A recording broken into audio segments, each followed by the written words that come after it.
Muy bien, Gloria, muchas gracias. Muy interesante lo que planteas. Sin duda, en América Latina y el caso de México, hemos tenido un deterioro muy significativo en los niveles de vida y sobre todo si analizáramos las tasas de crecimiento de los últimos 40 años, la tasa de crecimiento cada vez ha ido hacia la baja, ¿no?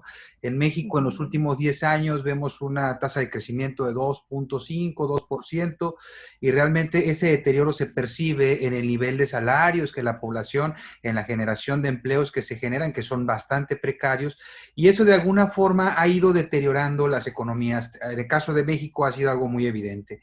Entonces, en este contexto que tú manejas el tema de una economía más libre asociada a más desarrollo y una economía menos libre asociada a un menor desarrollo, ¿cuáles son esas características que deben de tener los países en América Latina, incluido el caso de México, para entrar en esa fase de desarrollo y buscar una mayor libertad? Estos temas son importantes para los mexicanos porque existe esta ruptura en el tejido social entre qué es lo que se tiene que hacer contra lo que se puede hacer, pero no hay un punto de acuerdo y lo que vemos es una sociedad bastante polarizada. Entonces, creo que sería bueno escuchar de tu voz cuáles son esas características que podrían identificar una economía en desarrollo y una economía más libre. Gracias. Bueno, primero gracias por tu pregunta, muy buena. Primero, para empujar a México a ser más libre, hay que ver dónde está parado.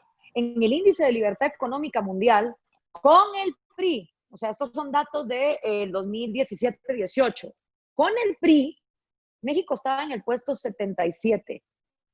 O sea, había 76 países en este mundo donde es más fácil invertir, es más fácil hacer empresa, hay menos corrupción, hay menos incertidumbre, hay más garantías a la propiedad privada y es más fácil hacer negocios, contrataciones, despidos e innovaciones. O sea, ya de entrada, el gran daño de decir, venimos de un neoliberalismo salvaje, el problema de México es tanto capitalismo. A la mayoría de mexicanos en su cabeza creo que les quedó la idea de que México era, no sé, el top 3 en el índice de libertad económica mundial. Y no, o sea, ya con el PRI, que obviamente en América Latina también hay que entender que la mayoría de gobernantes son estatistas. Lo que pasa es que cuando tienes un extremo, como puede ser un Hugo Chávez, lo que tengas de este lado te va a parecer la derecha neoliberal, pero no tiene por qué ser el caso. Y la prueba número uno de eso es México. O sea, si ya el PRI había dejado a México en el puesto 77 en el índice de libertad económica mundial, la única promesa que iba a haber con el actual presidente era bajar todavía más, porque ninguna de las propuestas de AMLO era para incrementar más libertad económica. De hecho, él vendió la idea de que ya estaba México con demasiado liberalismo, que qué barbaridad.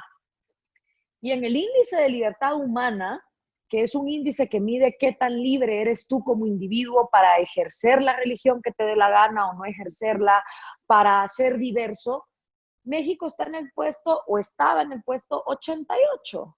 O sea, hay 87 naciones en el mundo donde los individuos son más libres que en México, donde se les respeta más su vida, su propiedad privada y su libertad como ciudadanos.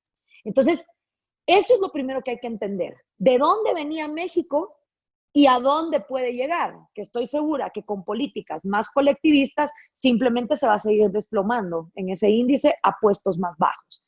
¿Qué hay que hacer entonces? Primero, descentralización fiscal. Nadie puede controlar mejor lo que recauda que si lo puede hacer desde su propio estado. Y esa obsesión por tener centros de recaudación macrocefálicos en las ciudades capitales es una de las razones por las que en América Latina en general se desarrollan mucho las ciudades, pero no se desarrollan otras áreas. México, por ejemplo, en teoría es una federación, imitando el experimento gringo, pero en la práctica no todos sus estados son autónomos. Y eso se refleja en la gran pobreza que se mira al sur de México, colindando con Guatemala, versus la riqueza que se ve en los estados del norte. Entonces, si no hay un control local descentralizado de los recursos, es muy difícil avanzar en esa agenda. Segundo, todo lo que el gobierno administra lo administra de pésima manera. Y yo creo que los mexicanos tienen el ejemplo perfecto de Pemex. Y yo siempre se los pongo y les digo, a ver, a ustedes les dicen que Pemex es de todos, pero ¿cuándo fue la última vez que a ustedes los llamaron y les dijeron, miren, aquí le hablamos de Pemex, es que tenemos que tomar una decisión? ¿Usted qué opina? ¿Qué hacemos en este caso? O sea, esa pantalla de que lo que es del gobierno es de todos, en la práctica no se lleva a cabo. Y al final, todo lo que el gobierno tiene como monopolio se corrompe, es ineficiente y crea pérdidas. Entonces, lo segundo es retirarle todos los recursos que están en manos del gobierno de manera monopólica y dejarlo a la libertad individual para que haya diferentes opciones. Sin eso, la corrupción sigue existiendo. Tercero, también ese linaje que hay, que para poder producir hay que pedirle permiso al señor gobierno. Y entonces está la creación de lobbies a través de los cuales se llevan a cabo sobornos para ganar licitaciones, para la construcción de puertos, de carreteras, de toda la infraestructura de un país. O sea, solo con que se hicieran esas tres cosas, ya tu país avanzaría en el índice de libertad económica por lo menos de un año al otro. Ahora, si ya nos queremos ir a la desigualdad más cruel de todas, de la que nadie habla, porque todo el mundo está obsesionado con la desigualdad material, la cual siempre va a existir mientras haya innovación, vamos a ser desiguales en nuevo que esté ocurriendo. Pero la verdadera desigualdad de la que nadie le gusta hablar en América Latina y que realmente tiene a los pobres en la pobreza y a los ricos exentos de la ley, es la desigualdad ante la ley. El hecho de que aquí hay una clara línea en que si uno es de un estrato social para abajo, aunque uno sea inocente, uno se pudre en la cárcel y nadie lo saca de ahí, a menos que uno tenga cómo sobornar al juez o a los abogados. Pero si uno es de cierto estrato social para arriba, usted no sabe quién soy yo, usted no sabe quién es mi familia, y viven por encima de la ley. Y esto lo escriben de una manera excelente Acemoglu y Robinson en su libro ¿Por qué fracasan las naciones? Y el problema es que no tenemos institucionalidad.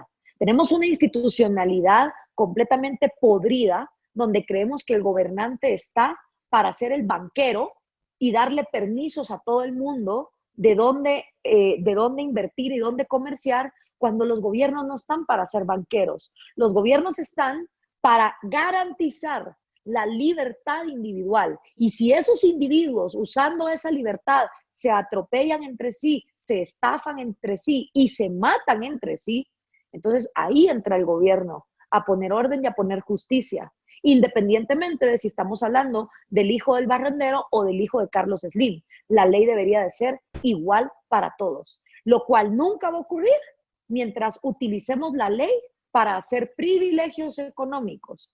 Entonces, si no hay esa separación absoluta, si no hay esa descentralización, si no hay esa conciencia de que la economía es acción humana y que los individuos en su orden espontáneo tienen infinitas y millones de decisiones que tomar segundo a segundo, que es imposible que un burócrata desde su escritorio las pueda controlar, entonces vamos a seguir teniendo estados que prometen de todo, controlan todo y roban en todo.